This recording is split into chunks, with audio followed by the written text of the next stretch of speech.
ഈ തള്ളി എന്താണ് ഇങ്ങനെയൊക്കെ നോക്കണത്? ഈ പ്രായത്തിൽ അങ്ങനെയുള്ളത് ഇനി ഉണ്ടാവുമായിരിക്കുമോ? ചേട്ടാ ആര്? ചേട്ടാ എന്നെ ചേട്ടാന്ന് വിളിക്കണ്ട, ബാബു എന്ന് വിളിച്ചാൽ മതി. അയ്യോ, ഭർത്താക്കന്മാരെ പേര് വിളിച്ചു കഴിഞ്ഞാൽ ദൈവകോപം കിട്ടും. നിങ്ങൾ എന്നെ ചേട്ടാന്ന് വിളിച്ച എന്നെ ദൈവം കോപിക്കും. ഞാൻ ഉണ്ണീന്ന് വിളിക്കുന്നു. എന്നത്? ഉണ്ണി. അയ്യേ, ഇതെന്താണ്? ഇതെന്തായി കാണിക്കുന്നത്? നാണം കൊണ്ട കളം വരയ്ക്കുക. കളം വരത്തെ ഇവിടെ വല്ല ഉടുക്കൂട്ടും പാട്ടും ഉണ്ടാ? പിന്നെ പറഞ്ഞായി ഞാൻ ഒരു കാര്യം പറഞ്ഞ് എനിക്ക് മേടിച്ചു. എന്താണ്? ഒരു മസാല ദോശ. എന്തോ? അത് പറഞ്ഞപ്പോ തന്നെ ഗ്യാസ് ഇളകി. ഇനി ഞാൻ വായിന് ഗുളിക മേടിക്കാൻ പോണം. അതേ അടങ്ങി ഒതുങ്ങി അവിടെ നിന്നാ മതി.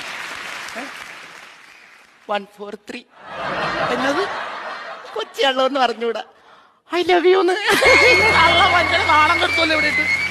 ഇതെന്താണ് കാര്യം? എന്താണെന്ന് പറ. പിന്നെ